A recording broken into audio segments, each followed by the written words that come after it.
Bismillahirrahmanirrahim. Assalamualaikum warahmatullahi wabarakatuh. Salam, Om Swastiastu, Namo Buddhaya, salam kebajikan, salam sejahtera bagi kita semua, dan salam sehat. Perkenalkan, nama saya Diana SSIT MKEP dengan nomor induk dosen nasional 4004 12 7701. Saya merupakan salah satu dosen tetap pada program studi kebidanan, program sarjana terapan, dan program studi pendidikan profesi bidan, jurusan kebidanan, Poltekkes Kemenkes Pontianak. Sebagai dosen, saya wajib melaksanakan Tridharma perguruan tinggi, antara lain pengajaran, penelitian, dan pengabdian kepada masyarakat. Pada saat ini, saya menyampaikan pernyataan diri dosen untuk unjuk kerja Tridharma perguruan tinggi atau PDD UKT PT, khusus bidang pengajaran. Sesuai dengan latar belakang pendidikan saya bergabung dengan tim asuhan kebidanan. Saat ini, saya diberikan amanah sebagai tim pengajar pada mata kuliah asuhan kebidanan NIFAS dan menyusui. Pada hari ini, saya akan menyampaikan deskripsi mata kuliah yang saya ampu, yaitu mata kuliah asuhan kebidanan NIFAS dan menyusui. Mata kuliah ini merupakan mata kuliah wajib bagi mahasiswa semester 5 dengan kode mata kuliah BD.6.502. Adapun bobot pada mata kuliah ini sebesar 3 SKS yang terdiri dari 1 SKS teori dan 2 SKS praktik. Sebelum memulai proses pembelajaran, saya bersama tim membuat dan menyepakati RPS atau Rencana Pembelajaran Semester.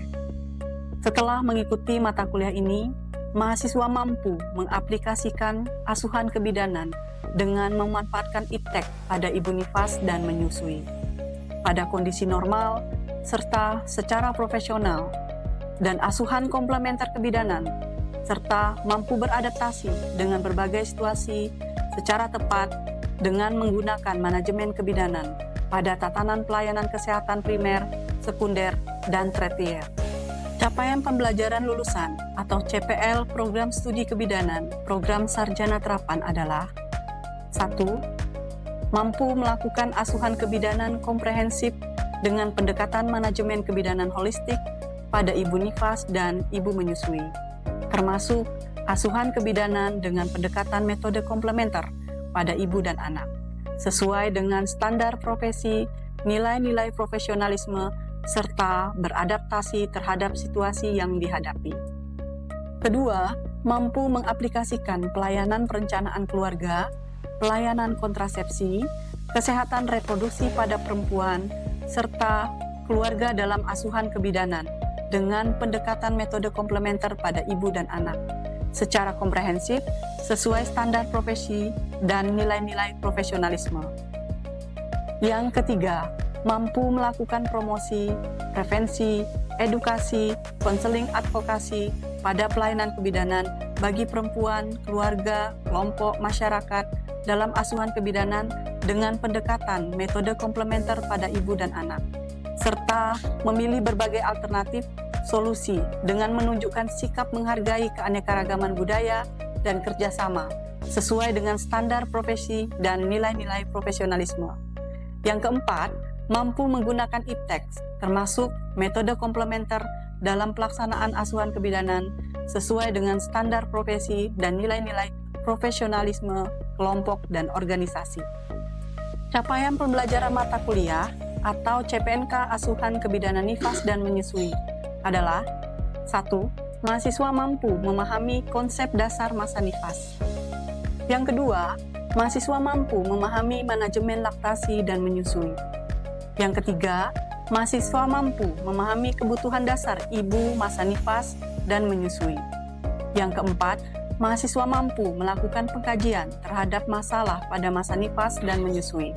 Yang kelima, mahasiswa mampu melakukan manajemen asuhan kebidanan pada masa nifas dan menyusui.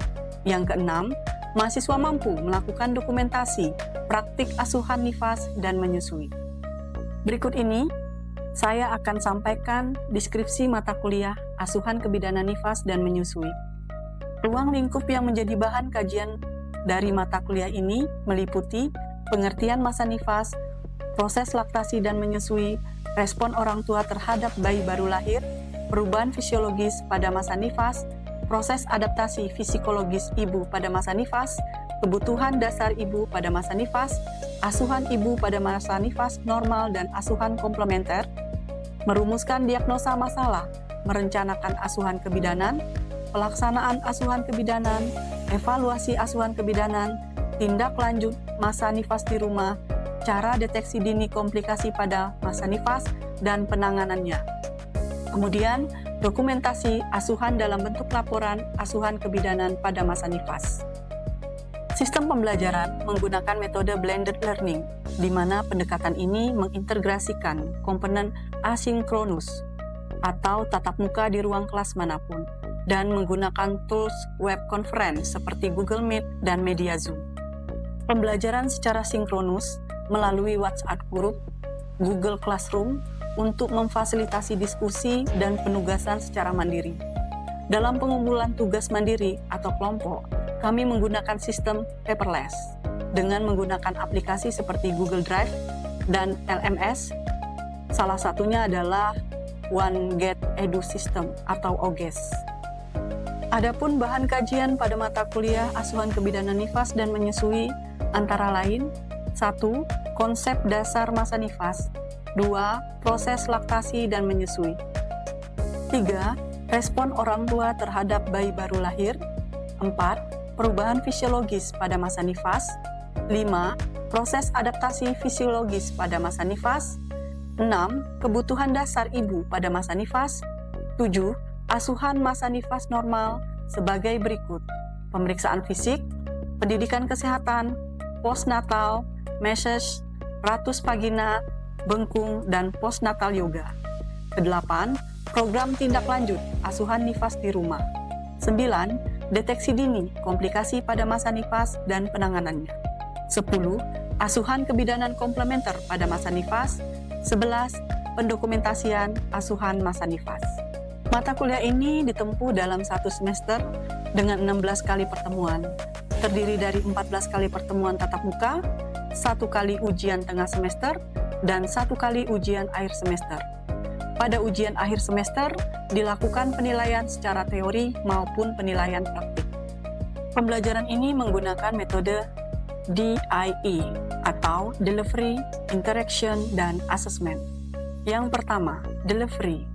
Pembelajaran teori, saya menggunakan metode lecture learning atau dengan metode ceramah terstruktur dengan media PowerPoint dan pemutaran video terkait dengan materi. Yang kedua, pembelajaran praktikum dilakukan di laboratorium kebidanan dengan menggunakan metode demonstrasi, yaitu memperlihatkan kepada mahasiswa cara melakukan keterampilan. Yang ketiga, saya juga menggunakan metode problem-based learning, di mana mahasiswa dapat mengkaji dan menganalisis suatu kasus. Yang kedua, interaction. Aplikasi yang saya gunakan pada interaction antara lain Google Classroom dan WhatsApp Group, di mana saya melakukan interaksi pada mahasiswa dengan memberikan pertanyaan atau memberikan jawaban pada saat pembelajaran berlangsung. Untuk mendeteksi kehadiran mahasiswa, saya menggunakan halaman OneGate Edu System atau OGES atau Siakat Poltekkes Kemenkes Pontianak. Yang ketiga adalah asesmen. Kemampuan mahasiswa dievaluasi dengan penilaian. 1. Penilaian teori. Nilai teori sebesar 40%, dengan rincian nilai tugas 20%, ujian tengah semester 35%, dan ujian akhir semester 45%. Soal ujian tengah semester dan ujian akhir semester menggunakan rubrik Multiple Choice Question atau MCQ dengan pendekatan soal vignette. Yang kedua, penilaian praktik. Nilai praktik sebesar 60%, dengan rincian tugas 20%, performance assessment atau ujian praktik 60%, dan laporan praktikum 20%. Dengan total pembobotan penilaian pembelajaran teori dan praktek masing-masing 100%. Setiap selesai penilaian, tugas, UTS, dan UAS, mahasiswa dapat melihat nilai yang mereka peroleh pada halaman nilai perkuliahan di OGES, sehingga mahasiswa dapat melakukan sanggahan dan perbaikan nilai jika diperlukan. Untuk mempermudah penyampaian materi, saya akan mempersiapkan dan menyiapkan bahan ajar, seperti slide presentasi maupun buku ajar, atau modul yang sesuai dengan RPS. Kemudian, dalam kegiatan praktikum, saya akan memberikan modul praktikum, agar mahasiswa dapat melaksanakan praktikum, baik dengan bimbingan maupun praktikum mandiri. Selama proses praktikum berlangsung, dosen dan mahasiswa akan dibantu oleh Pranata Laboratorium Kesehatan atau PLP.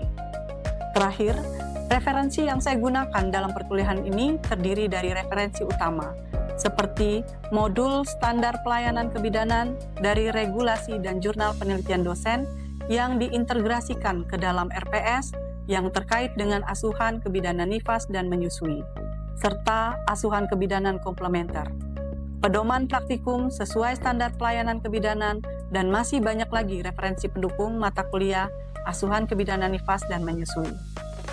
Demikian informasi yang bisa saya sampaikan mengenai mata kuliah asuhan kebidanan nifas dan menyusui untuk mahasiswa Prodi Kebidanan, Program Studi Sarjana Terapan, Semester 5, Jurusan Kebidanan Poltekkes Kemenkes Pontianak. Berikut merupakan cuplikan proses pembelajaran dan praktikum yang saya laksanakan secara sinkronus, tatap muka di ruang kelas dan laboratorium kebidanan. Selamat menyaksikan. Assalamualaikum warahmatullahi wabarakatuh. Waalaikumsalam warahmatullahi wabarakatuh. Teman-teman, kita ketemu lagi di pertemuan 9. Sebelum saya memulai materi, silakan dipimpin berdoa terlebih dahulu. Siapa yang ingin memimpin doa? Saya, Ibu. Ya, silakan. Baiklah, sebelum memulai kelas pada hari ini, mari kita membaca doa terlebih dahulu menurut kepercayaan masing-masing. Berdoa dimulai.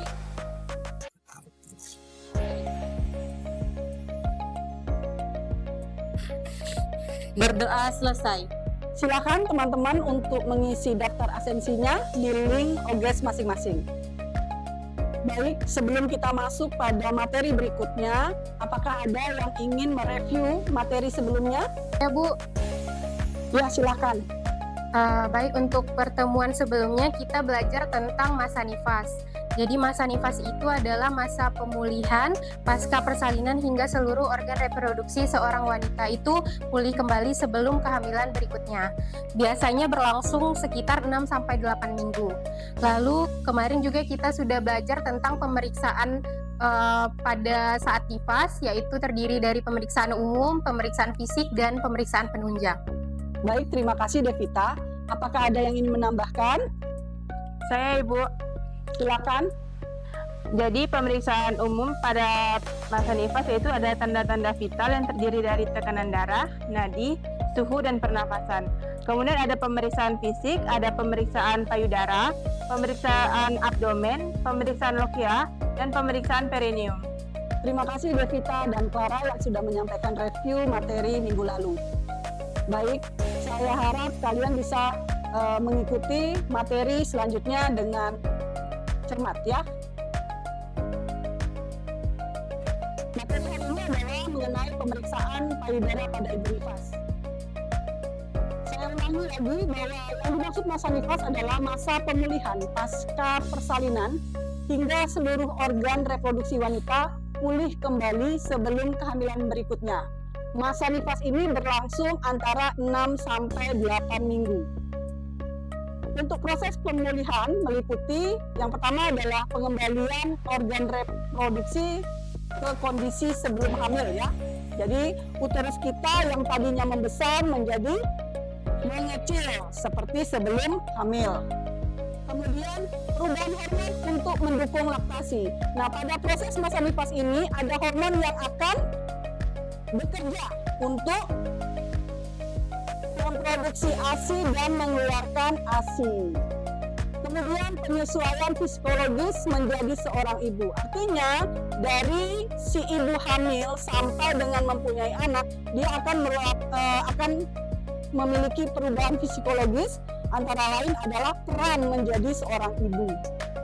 Kemudian menilai kesehatan ibu setelah melahirkan dan mendeteksi komplikasi dini yaitu memastikan pemulihan berjalan normal, menilai kesiapan ibu untuk menyusui, dan mendeteksi masalah seperti infeksi, luka, serta permasalahan-permasalahan lainnya yang ada di masa nifas.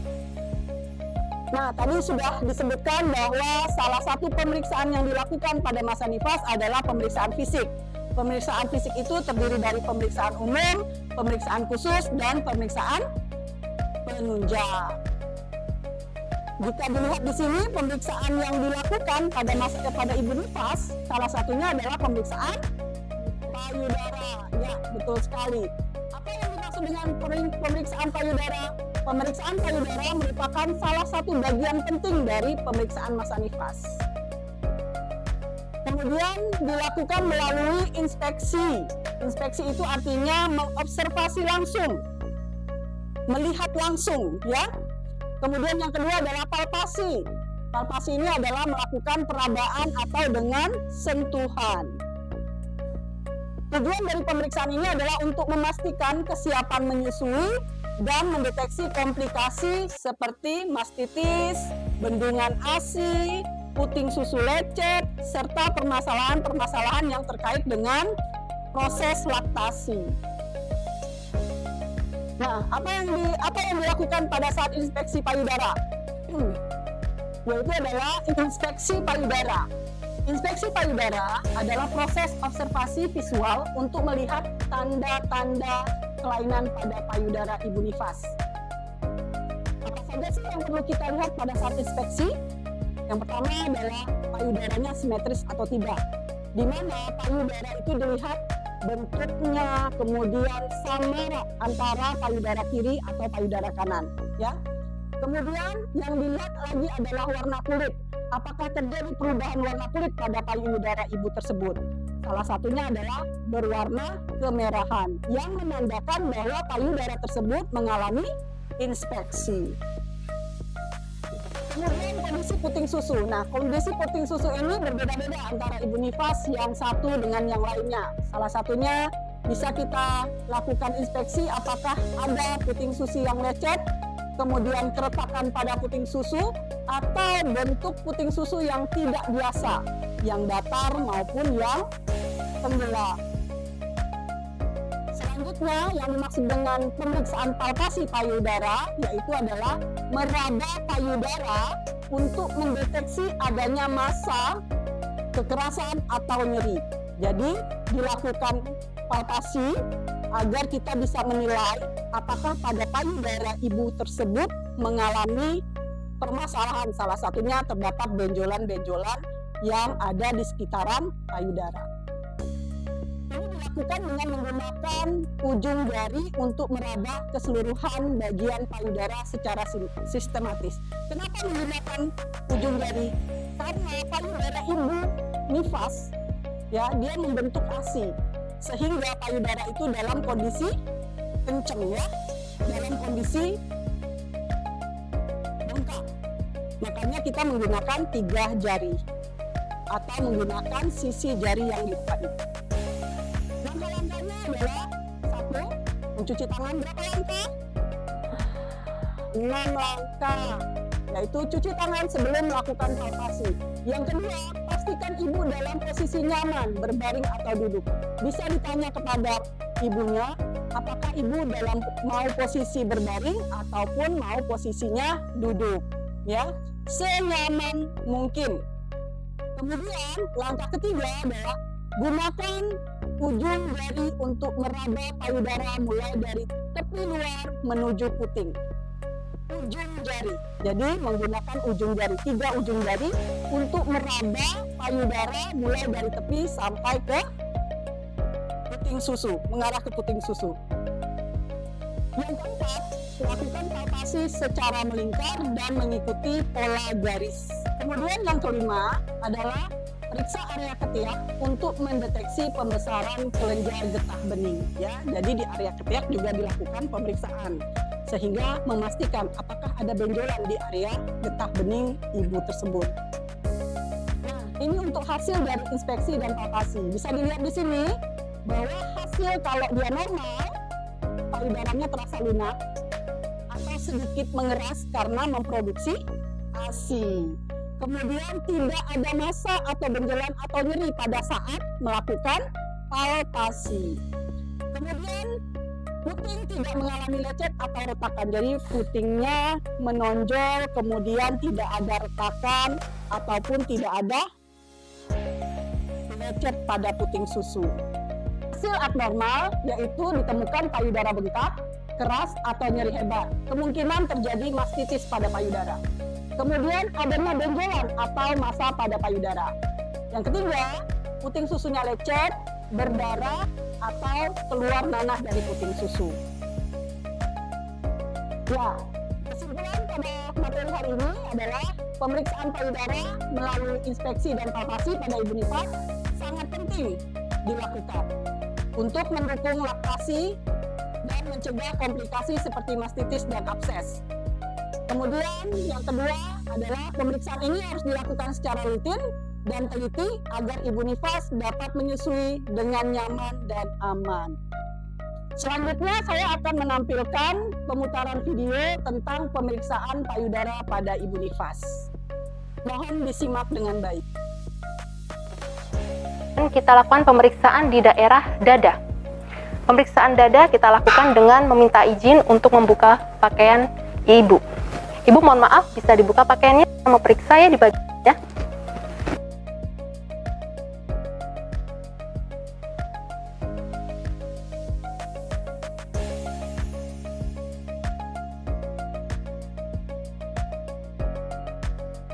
Baik, itulah tadi video pembelajaran mengenai pemeriksaan payudara pada ibu nifas.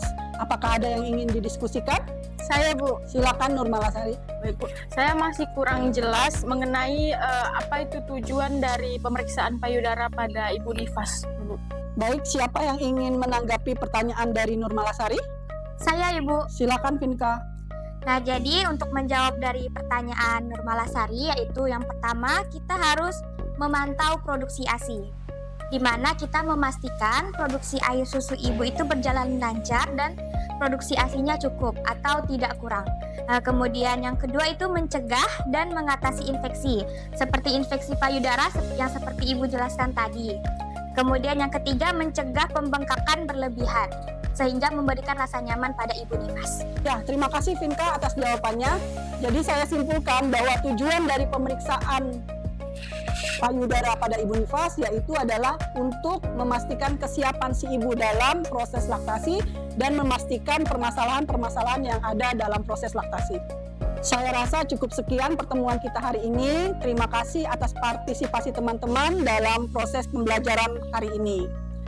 Kita akan ketemu lagi di ruang laboratorium kebidanan untuk mempraktekkan pemeriksaan payudara pada ibu nifas. Saya akhiri, Assalamualaikum warahmatullahi wabarakatuh. Waalaikumsalam warahmatullahi wabarakatuh. Terima kasih. Baik, Assalamualaikum warahmatullahi wabarakatuh. Waalaikumsalam warahmatullahi wabarakatuh. Selamat siang dan salam sehat bagi kita semua. Ya, Ibu. Hari ini sesuai janji saya, kita akan mempraktekkan pemeriksaan payudara kepada ibu nifas.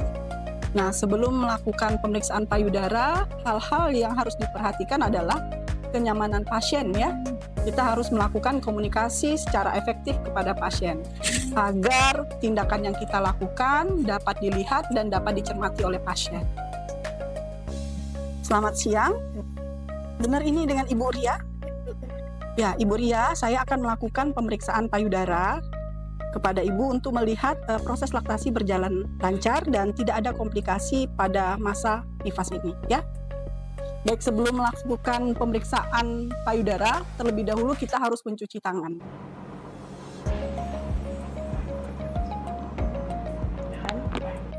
Baik, Ibu Ria, saya izin membuka pakaian untuk melakukan pemeriksaan pada payudara. Gimana kabarnya hari ini, Bu? Sehat, Bu. Sehat ya, alhamdulillah. Adanya sudah menyusui? Sudah ya, banyak ya hasilnya. Ibu Ria boleh tangannya letakkan ke atas. Ini ya, Bu ya. Ya. Saya buka ya, Bu ya. Saya buka dua-duanya.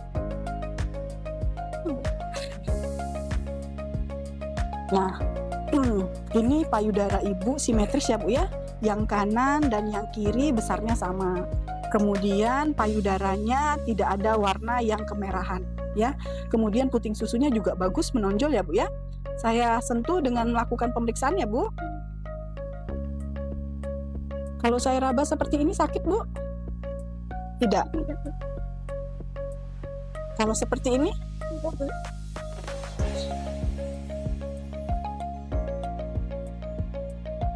Ini saya lakukan pemeriksaan Bu ya. Kalau Ibu merasa sakit, Ibu sampaikan aja kepada saya ya. Ini ASINya udah banyak nih Bu. Jadi boleh diberikan sama adiknya ya.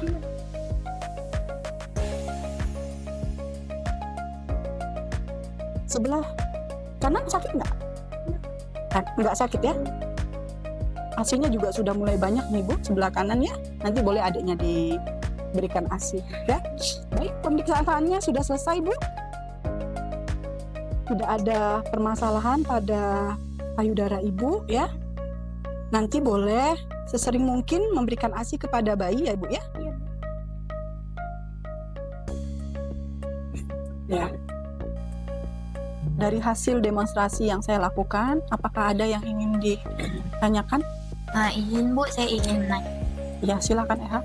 Baik Bu, terima kasih sebelumnya. Nah, di sini saya izin menanyakan. Nah, pada pemaparan materi pada saat di kelas kan sudah dijelaskan bahwa pada kunjungan nifas itu salah satunya ada pemeriksaan fisik kan Bu.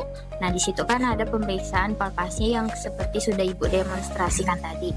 Nah, pertanyaannya tuh apakah pada setiap kunjungan nifas itu harus dilakukan palpasi pada payudara ibunya Bu?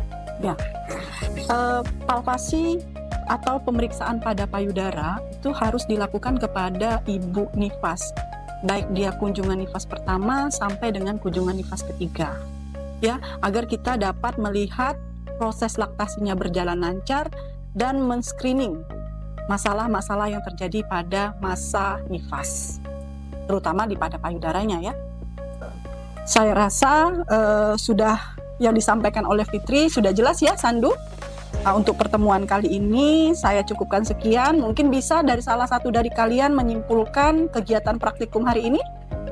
Bu, ya silakan. Baik Ibu, saya izin menyimpulkan. Jadi pemeriksaan payudara ini merupakan salah satu pemeriksaan yang dilakukan pada saat kunjungan nifas atau pada saat bidan melakukan kunjungan nifas ke rumah Ibu. Pemeriksaan yang dilakukan terdiri dari inspeksi dan juga palpasi seperti yang tadi sudah dicontohkan Ibu, dengan tujuan untuk mempersiapkan produksi ASI atau proses laktasi dan juga untuk mendeteksi sedini mungkin apabila terjadi komplikasi pada payudara Ibu untuk mengetahui tindak lanjut yang dapat dilakukan. Ya, benar sekali. Alhamdulillah hari ini teman-teman sudah mengerti ya dengan demonstrasi yang saya sampaikan. Semoga bermanfaat ilmunya dan sampai ketemu di pertemuan berikutnya. Baik, saya akhiri. Assalamualaikum warahmatullahi wabarakatuh. Waalaikumsalam warahmatullahi wabarakatuh. Terima kasih Bu. Demikian deskripsi singkat dari saya. Semoga dapat memberikan gambaran mengenai kegiatan pada bidang pendidikan dan pengajaran yang saya lakukan sebagai dosen di jurusan kebidanan Poltekkes Kemenkes Pontianak, khususnya di mata kuliah asuhan kebidanan nifas dan menyusui. Atas perhatiannya, saya ucapkan terima kasih banyak kepada seluruh tim penilai dan panitia sertifikasi dosen SMART tahun 2024. Tidak lupa juga saya mengucapkan terima kasih kepada jurusan kebidanan dan jajaran Direktorat Poltekkes Kemenkes Pontianak, rekan sejawat, dan teman-teman mahasiswa. Saya Diana pamit undur. Semoga video ini dapat bermanfaat bagi kita semua. Wassalamualaikum warahmatullahi wabarakatuh. Salam sehat.